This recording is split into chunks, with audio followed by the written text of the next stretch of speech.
Olá, sejam bem-vindos! Está começando mais um programa Fala Direito.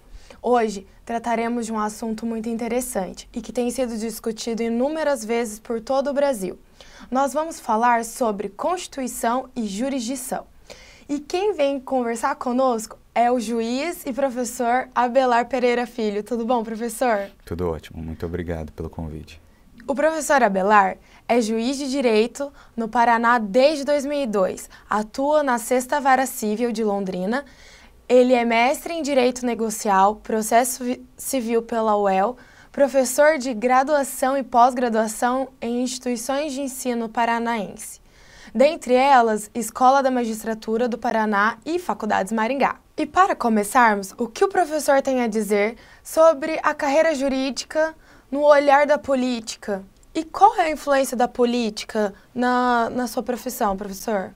Bem, o sistema de escolha dos juízes no Brasil, ele é bastante diferenciado de alguns países em que há a mescla das provas e concursos com a escolha política. Somente nos tribunais superiores que as opções no Brasil são mais políticas que por concurso público. O perfil do juiz no Brasil é de um técnico, de uma pessoa que se forma, né, em nível superior, tem que estudar por vários anos, presta um concurso de várias fases e vai exercer sua função com independência, inclusive com vedação de atuação político-partidária. Então, o cenário político, a política partidária, a política de boas influências, ela tem muito pouco a ver com o crescimento da carreira de um magistrado, ao menos no que tange aos contatos fora do Poder Judiciário.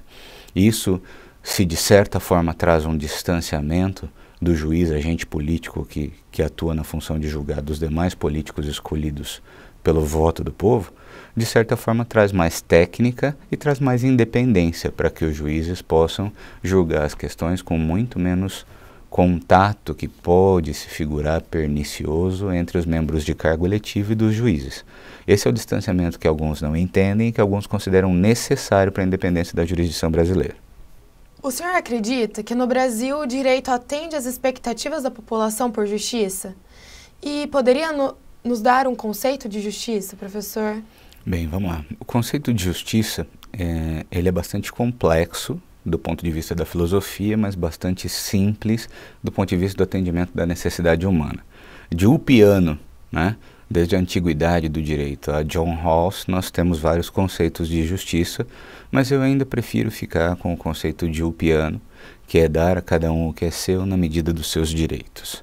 Então, respondendo à sua pergunta, eu acredito sim que no Brasil, seja pelo número de faculdades de direito até excessivo, se comparado com o resto do mundo, seja pelas prerrogativas dos advogados, o número de advogados que atendem as pessoas, seja pela crescente interiorização da defensoria pública, seja pelos núcleos de prática jurídica das instituições que atendem os menos favorecidos, seja pela concessão, às vezes até indiscriminada, da assistência judiciária gratuita para que as pessoas possam procurar a justiça, seja nos juizados, né, que até 20 salários mínimos as pessoas sequer precisam de advogado, vão com seus documentos, com as coisas que acham que efetivamente podem ser úteis na abertura do processo e declaram no balcão de triagem o que querem, as pessoas peticionam para esses cidadãos e já designam uma audiência de conciliação. Acredito que o Brasil tem evoluído demais na oferta de justiça. Com a sistematização e digitalização de procedimentos, a morosidade, que era uma vertente, também tem sido parcialmente corrigida. O excesso de recursos nos processos mais complexos pode atravancar um pouco a prestação final da justiça até que se tenha uma decisão definitiva, mas isso é do devido processo legal, isso tem que ser discutido no plano legislativo para o juiz aplicar a lei, porque o juiz não cria a lei, o juiz aplica, interpreta, às vezes estende o conceito, mas criar a lei não é papel de um juiz e nem interpretar a lei de acordo com os seus princípios, sim, de acordo com os princípios constitucionais. É bem mais fácil, fazendo uma analogia a uma residência, limpar um quarto e sala, uma kitnet, do que manter em ordem uma mansão com 35 cômodos. E o Brasil, com dimensões continentais como tem, a gente sabe que inúmeras imperfeições há, inúmeras distorções, a depender dos estados, dos rincões há, mas eu acredito que a gente está no caminho certo, melhorando a prestação da tutela jurisdicional da justiça. O que a gente precisa agora é de mais qualidade nessa prestação, né, que começa pelo profissional do direito e termina com o juiz e com os servidores do judiciário, mas também de mais educação da população, que muitas vezes sequer sabe o que busca no Poder Judiciário. É uma realidade que a gente precisa admitir e tá difícil, né, professor? Direitos sempre estão atrelados a deveres. Quanto mais complexos os serviços estatais, quanto mais o Estado tiver a lhe oferecer, mais ele vai exigir de você uma contrapartida e uma conduta regular. E no Brasil a gente é um pouco refratário a identificar o Estado como parte de nós mesmos. A gente identifica o Estado como um ente autônomo, etéreo, que está aqui para nos subjugar. E não é assim. E já dando gancho para uma questão que está sendo também bastante discutida, é sobre a delação premiada. Você pode explicar para nós o que é delação premiada? Sim. O sistema de investigação, né, ele tem sido taxado de ineficaz na história brasileira. Você vê policiais sem estrutura, sem salário, sem número de efetivo suficiente, de polícia judiciária muitas vezes com as suas funções desviadas e investigando 90% do tempo e conseguindo sucesso em 10% das investigações. E aí, esses 10% de sucesso em investigações levam a um número de punição ainda menor, porque alguns são absolvidos na seara do Poder Judiciário porque a investigação ainda gerou dúvida. A delação premiada, a colaboração premiada, ela vem, né, inspirada em alguns princípios, sobretudo do direito americano do bargaining, que é o barganhar, é o discutir a sua pena, invertendo essa sistemática. 90% de contribuição dos requeridos, 10% de investigação com menos esforço, menos gastos e muito mais punição. A gente gosta da punição exemplar, a gente gosta da ética da vingança no Poder Judiciário, quando na verdade pouco nos toca o tempo que alguém vai ficar preso. O que a gente precisa é o ressarcimento ao erário, sobretudo em grandes crimes. O que a gente precisa é a certeza da punibilidade para aquela pessoa. E não que ela fique presa eternamente. A eficácia, né, professor? A eficácia de uma punição é muito mais vantajosa do que uma única punição extremamente severa a um e a impunidade a inúmeros outros. Então, esses princípios são o da delação premiada. E ele leva em conta a voluntariedade, os elementos de prova que você fornece para entregar toda a quadrilha, o monitoramento de ações. Tudo isso é muito útil do ponto de vista do processo. Alguns advogados dizem que é inconstitucional a delação premiada. E aí eu lhe pergunto, sob a ótica do ofendido, ele precisa ver o crime resolvido e a punição estatal aplicada. Sobre a ótica do criminoso, ele prefere ficar correndo o risco de perder grande parte do seu patrimônio para os custos de um processo sem fim, de uma execução de pena bastante demorada e o encarceramento por bastante tempo, ou ele prefere negociar, salvar uma pequena parte do seu patrimônio, cumprir uma pena menor, né, exercer o seu direito ao esquecimento e de repente voltar às suas atividades.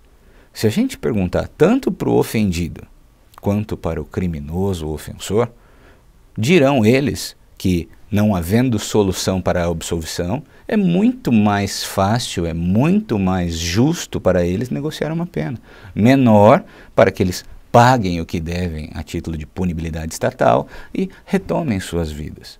Alguns advogados, sobretudo os criminalistas clássicos, são refratários a isso. Por quê?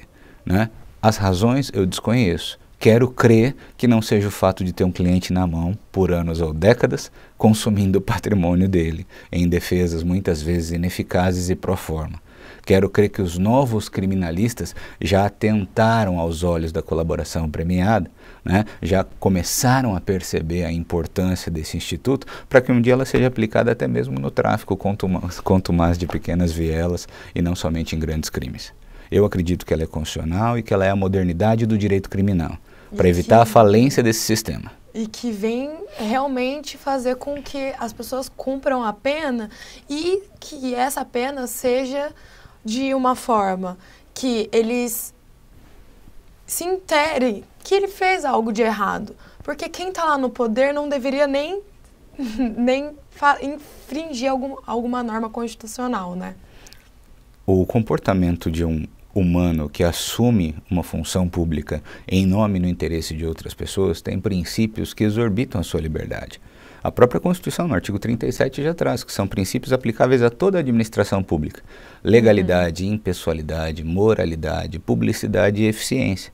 Por si só, essas pessoas precisam comprovar atitudes consoante esses princípios para que possam assumir essas funções. Então é óbvio que para a população é muito mais útil uma punição efetiva, ainda que menor, negociada, e que os cofres públicos, quando há desvio de dinheiro do erário público, sejam, né, ressarcidos, do que uma pena vingativa, uma pena quase perpétua, uma pena muito extensa, né, sem qualquer negociação, cumprida somente depois de 3, 4, 5 fases num processo, levando aos tribunais superiores, levando a nulidades, levando a refazimentos e com pouca efetividade. A efetividade da punição é muito melhor do que quantidade de punição, essa é a minha visão de hoje.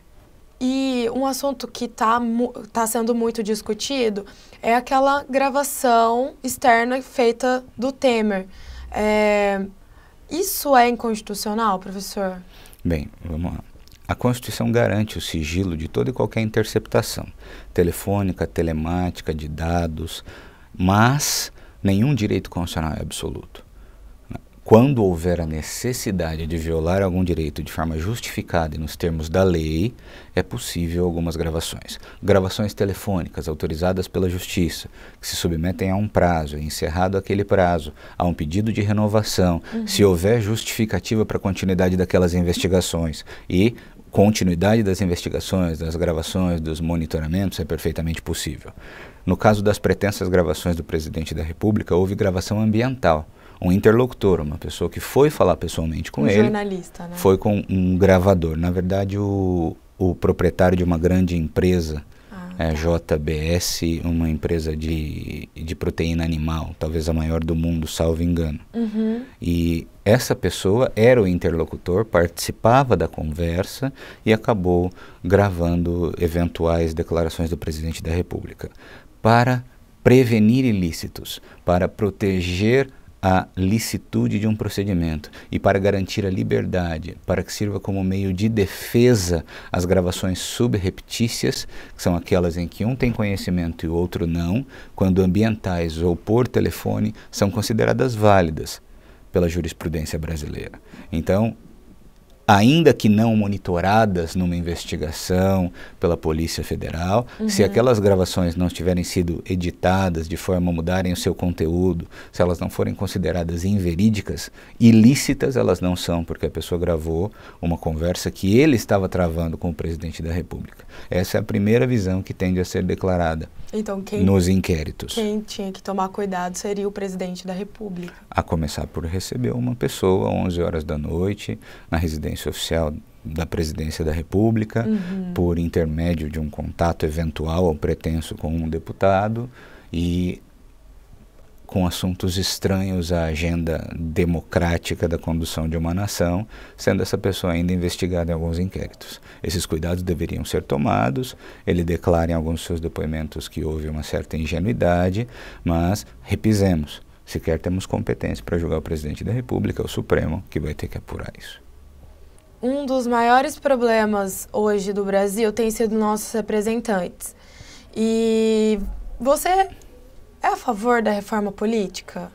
Sim, eu concordo que a gente esteja passando por um problema de legitimidade. Não há uma crise entre os poderes, e sim uma crise moral que afeta toda a nação. Em parte fruto dessa grande modificação que nós temos dos valores, da globalização, da tecnologia da informação, da aceleração e contatos, comportamentos. O mundo, e de modo particular a América Latina e o Brasil, precisam redefinir alguns princípios, né? Alguns parâmetros morais, educacionais, políticos, que se queiram ver observados no século XXI, para a gente chegar ao BRICS, Brasil, Rússia, Índia, China e África do Sul, as 5 maiores potências da segunda metade desse século, com dignidade humana, com direitos aos cidadãos, e não a qualquer custo. Passamos sim por uma crise de legitimidade, e é necessária a reforma política, sobretudo na forma de escolha dos votos majoritários, evitando que aquele candidato que tem muitos votos no legislativo leve ilustres desconhecidos que pagaram por sua campanha dentro do sistema de cadeiras. A lista fechada, que hoje se apura como viável no Congresso, tendo a dizer, numa primeira leitura, que ela é mais antidemocrática do que a crise de legitimidade da escolha dos nossos legisladores, deputados federais e estaduais hoje em dia. Acredito que a reforma política deva ser debatida com a população, deva ser discutida, o voto distrital, o sistema misto, tudo isso deve ser primeiro esclarecido à população, que o brasileiro tem um déficit educacional e de entendimento político gritante, e a partir dessa consciência, de forma bastante madura, discutir o processo de relegitimação ou redemocratização do sistema de escolha de alguns políticos, sobretudo no legislativo. A reforma política é necessária, o financiamento público de campanhas é uma hipótese, a vedação de reeleições nos parece ser um caminho, mas tudo isso vai depender de uma discussão sincera, honesta e aprofundada com a população pelo Legislativo Federal. O que é o ativismo judicial? Bem, as expressões no direito, elas são equívocas. Expressões equívocas são aquelas que assumem mais de um significado. No início dos anos 2000, fim dos anos 90, surgiu uma corrente de interpretação ou uso alternativo do direito no Rio Grande do Sul, que foi taxada de direito alternativo. Utilizando esse mesmo paralelo, porque o direito alternativo era visto com certa carga de pejoratividade, sobretudo pelos doutrinadores entusiastas dessa corrente no Rio Grande do Sul. O ativismo judicial hoje tem tido uma certa carga pejorativa quando se taxa a atuação de um juiz proativo com esse adjetivo. Na verdade, ativismo judicial significa interpretação proativa do direito. E proatividade é um conceito que hoje está na gestão pública, está na gestão privada, está na vida pessoal. Inúmeros coaches ou coachings estão dizendo que uma pessoa proativa é aquela que consegue identificar um problema antes que ele se torne uma urgência. Então, a proatividade interpretativa do direito, ou interpretação, aplicação proativa do direito, que é conhecida como ativismo judicial, nada mais é que o juiz tentar prevenir o ilícito, outorgar tutelas inibitórias, antecipando-se a um problema posteriormente insolúvel, determinando cauções, determinando medidas práticas para buscar a efetividade daquele processo, porque um ser humano que entra com um processo na justiça, a única coisa que ele não quer é colocar aquela sentença num quadro e falar, ganhei, mas não levei. Porque a sentença saiu tarde, porque o juiz foi formalista demais, porque o juiz foi muito comedido em medidas processuais antecipatórias, porque o meu advogado não teve condições de esclarecer ao juiz o que eu queria, porque isso também passa pela falta de técnica do mal profissional, e o juiz não consegue adivinhar muitas vezes as coisas, mas tendo a dizer que no momento de urgência, no momento de proteção de direitos, em que se vislumbra a possibilidade dele, quem age erra menos. Então a interpretação proativa do direito, para mim, é uma vantagem do judiciário brasileiro. E não se trata de poder excessivo, desmesurado, concedido ao juiz sem qualquer critério, porque o juiz vai ter a possibilidade de ter sua decisão revista num recurso, pelo tribunal de apelação ao qual ele está ligado, pelos tribunais superiores, por outras demandas, por mandados de segurança. Então não é uma carta em branco na mão do juiz. Qualquer decisão, ainda que tomada em sede de ativismo judicial, segundo alguns taxam, ela é recorrível. E toda decisão recorrível é modificável. Então não se trata de uma carta em branco ao juiz que vai fazer o que quiser, o juiz ativista, como alguns querem, incutir no inconsciente coletivo que esse juiz faz o que quer, vai além da lei, vai além das suas possibilidades. Ele interpreta a lei para outorgar uma proteção antes que ela se torne urgente e insolúvel, e tudo isso é recorrível. Então eu só tenho a dizer que o ativismo judicial, na atual seara da prestação de serviços públicos, sobretudo quando o executivo muitas vezes não faz o seu papel primário, é necessário para a população não ficar à míngua. A dúvida fica como e quando nós vamos perceber que esse é o caminho, né? Consciência coletiva e educação é um trabalho de gerações. E eu tenho fé que, ainda que a gente não veja um Brasil diferente, nós estamos plantando para outras pessoas colherem. E eu acredito que não haja um traço de fé mais importante que esse. Plantar sem saber se é você que vai colher. né? Nossos agricultores no dia a dia nos mostram essa fé. Com as intempéries do tempo, laninha, El Niño, chuva, seca, sem saber se eles vão colher, eles plantam para nos alimentar. Então, traço de fé maior que esse não há. Então, na nossa seara jurídica, a gente tem que plantar, mesmo que a gente não saiba se somos nós ou quando vamos colher. Recentemente, o ministro Fachin disse que não existe jurisprudência no Brasil, pois aqui, em vez de coletarem os entendimentos e apontarem o que eles dizem, apontam uma tese e buscam entendimentos para comprová-las. Realmente acontece isso, professor? Eu gostaria de dizer que isso é uma lenda do direito brasileiro. Eu gostaria de dizer que isso não acontece e gostaria de dizer que na recente história da jurisprudência brasileira, da redefinição de alguns conceitos, isso não era um problema. Mas alguns críticos contumazes do direito, do sistema, do establishment brasileiro, dizem que o grande problema do judiciário é que a lei não pode dizer o que o juiz quer que ela diga. E, feliz ou infelizmente, pontualmente com essas pessoas eu concordo. O juiz tem que interpretar os princípios constitucionais e legais para aplicar a bem daqueles princípios e fundamentos à lei, e não trazer os seus princípios.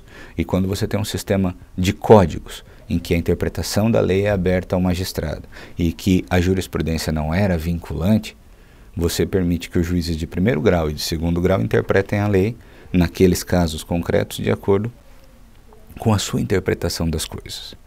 Então, é uma vertente possível de se afirmar que na recente história da jurisprudência brasileira, você tinha uma jurisprudência determinando um caso em um sentido, uma jurisprudência determinando em outro. Então, o advogado que ia fazer uma petição, ele ia pesquisar as duas, ia verificar qual delas se amolda ao seu caso e ia optar por escolher aquela que é mais simpática à sua tese. E se o juiz fosse contrário àquela tese, ele ia se filiar a outra. Isso tem sido corrigido. A aprovação do Código de Processo Civil, o sistema de criação dos precedentes judiciais, o sistema dos recursos repetitivos, o sistema da repercussão geral no Supremo Tribunal Federal e o sistema da súmula vinculante vai aparentemente corrigir a distorção do que eles chamam de comunalização do direito codicilar brasileiro. Que o Brasil ia estar fazendo uma mescla muito útil e positiva entre o sistema do direito consuetudinário, o common law, e o direito codicilar, dos códigos. E isso aparentemente vai corrigir essa distorção, essa possível esquizofrenia jurisprudencial que a gente viveu, de forma a decidir em um único caminho as ações massificadas, para que todo o Brasil, em todos os casos concretos daquele assunto, tenha uma interpretação já direcionada pelos tribunais superiores, para não ficar aquela sensação de injustiça de um vizinho que entrou com uma ação assim como o outro vizinho, a ação do A caiu na vara X, a ação do B caiu na vara Y, um teve a sentença de procedência com base em um julgado do tribunal, o outro teve a sentença de improcedência com base num outro julgado do mesmo tribunal. Não dá. Como você consegue explicar para a pessoa que esse sistema não é falível? Em alguns casos massificados, menos complexos, uma única decisão correta é possível, se o caso não é tido como um caso difícil ou hard case. Para esses outros hard cases e para os casos massificados, hoje tem havido modificações legais para corrigir essa distorção. Quero crer que o ministro Fachin não estivesse errado, mas quero crer que as ferramentas para a correção disso no curto prazo já estão na legislação constitucional e federal brasileira, e agora a gente tem que conscientizar os juízes a aplicarem-nas, e evitar a personalização de decisões, de acordo com os seus princípios. Você é magistrado, você passou num concurso, você é um agente político, mas com todo respeito, os princípios que você trouxe da sua família pouco importam. Você tem que aplicar os princípios constitucionais, os princípios legais e aplicar a lei e a Constituição na vida das pessoas. Não o que sua família te ensinou que é certo, não o que você aprendeu na igreja, não o que você aprendeu na escola, não o que você aprendeu no seu time de futebol. O que é certo e o que está escrito, né? Porque que foi para ser seguido. Porque a Constituição é a vontade da população brasileira. Ser proativos, né, professor? Sermos proativos até nisso. Até nisso. Bom, Abelar, eu gostaria muitíssimo de agradecer a sua presença aqui no nosso programa. Sempre é muito bom conversar com você, porque você agracia-nos de muita sabedoria. Eu sempre fico lisonjeada de escutar você falando, porque você sempre tem alguma coisa boa a dizer. E nos faz pensar que eu, por exemplo, como Camila, que ainda há uma solução para o judiciário e que nós ainda vamos desfrutar disso. E não é hoje só quem está no poder, quem assume o poder, que pode nos representar. Hoje o Brasil precisa ser representado por todos. E para isso acontecer, precisamos desde que nós façamos o melhor para isso. Muito obrigada por você ter aceitado o meu convite e você está sempre convidado a voltar. Muito obrigado. Quantas vezes for possível, eu estarei aqui para esclarecer os temas que vocês precisarem. Temos outros professores, outros profissionais do direito que podemos indicar a vocês, não só nessa instituição, mas na comarca de Maringá, profissionais do mais alto gabarito, e considero até motivo de lisonja vocês terem escolhido a mim e não outros grandes profissionais que aqui estão para poderem dar essa entrevista para vocês. Você estava falando do exercício do poder.